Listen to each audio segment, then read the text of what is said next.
what are the Oregon Trail Days? The Oregon Trail Days is an annual festival that's held in the third weekend in July of each year, and the purpose is to bring some awareness and knowledge of Oregon's Native American and pioneer heritage, and also to raise money for the Chief Blackhawk statue at Loudon State Park. All right. What do you do with it, and how did the Oregon Trail Days get started? The Oregon Trail Days started in 2009 when a group of individuals in Oregon were approached to ask for assistance in restoring the statue.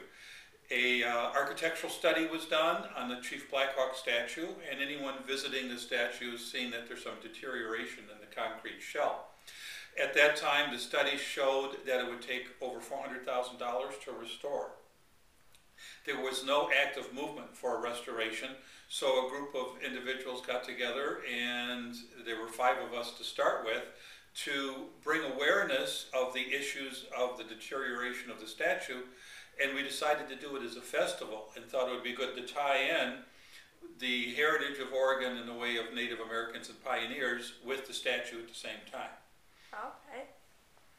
And how much money have you guys raised for it? We have raised so far funds for the statue would be $60,000. And some of the other things that we've done is brought awareness to a larger and wider group, especially folks in the city like Chicago, that the statue is an important part of the whole Rock River Valley and Illinois heritage. And now the statue is on the National Historic Register. And what that means is that it has the opportunity to receive grants and other funds from the federal government as well as the state government. So we hope to be able to start getting in more money, even more than we've collected so far, real soon. Okay. And what kind of work goes into the Trail Days, and how can people help with it?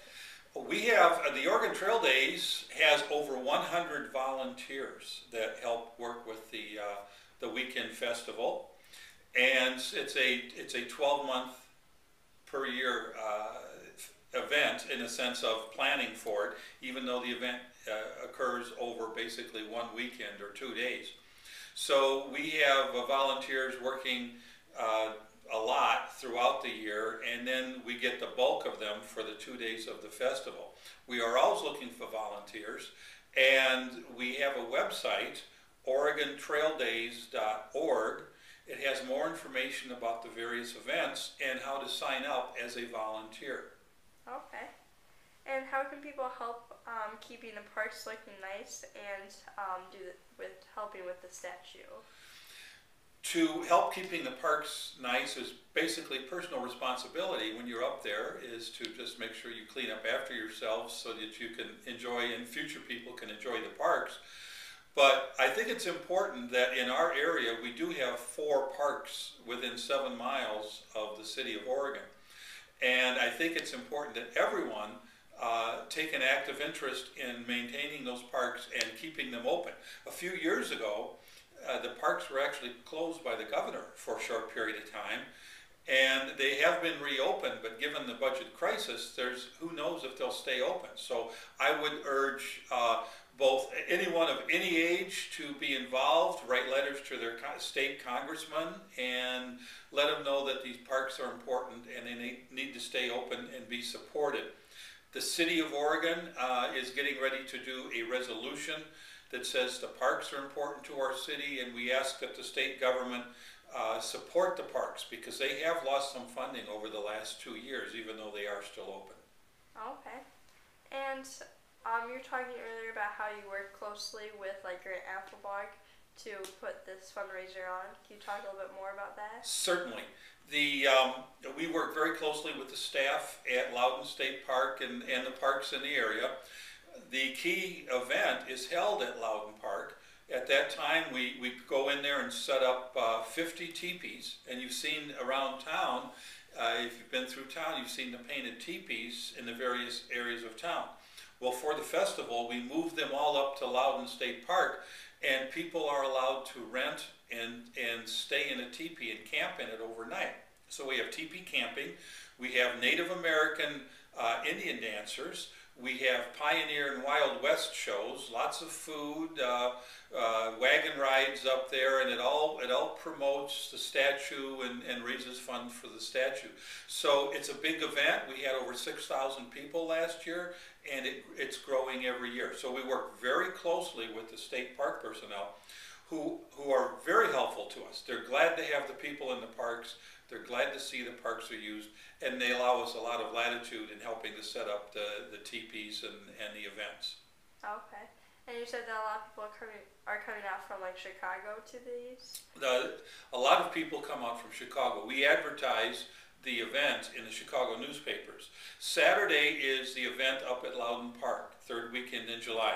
And so that's where a lot of people come in for the Indian dancing and the pioneer crafts and the kids' crafts and all the things going on. Sunday is going to be in town, mostly for area residents. We're going to have a tug of rope across the Rock River. We'll have teams for that. We have a canoe rally. We have a pancake breakfast. Chain of School will be open. So a lot of things happen at Park East, and we'll have a lot of different events going on for locals on Sunday. Okay. And do you see a lot of interest in people wanting to stay in the teepees? The teepees are full. Okay. So when we do the reservations for them, and sometimes Thursday nights are a little slow because it's a weeknight, but when it comes to Friday night and Saturday nights, we book out on teepees probably weeks ahead of the event. So if anyone's interested in booking a teepee, they can do it online at OregonTrailDays.org. It's real easy to sign up and book. It's very inexpensive. I believe it's $79 to book an item of a lifetime. How many times have someone stayed in a teepee at the state park? So we do book out quite early. Okay. Do you know how many visitors you end up getting about each when you run it? Do you know how many people come to visit? Yes, we had about 6,000 last year, which was more than we had, which was our second year. It was a 2-day festival up at the park. And this year I expect they have, unless the weather's really bad, I expect they have more than 6,000. And after you get enough money for the statue, are you going to continue to have these trail days? We believe that even after the statue money is raised and the statue is there, we believe that Oregon Trail Days may well be an ongoing festival, very similar to what Autumn on Parade is in Oregon right now. Okay. And so we would like to see it continue. Maybe the original 5 of us will be done doing the organizing and can hand it off to some younger folks, but I think that's something that's going to happen for a number of years to come. Okay. And where will the money go then? Will it continue? We haven't decided on that. Okay. If we do future festivals, then we would need to pick another project. Perhaps we would look to see if we could get a new statue put around town that also would represent the heritage of Oregon. Perhaps it would be something where we would put something in the state park that people who visit the park could use. So the Oregon Trail Days operation is a charitable organization registered as a 501c3. So under the government rules, you know, it's every penny that's donated to it is tax deductible.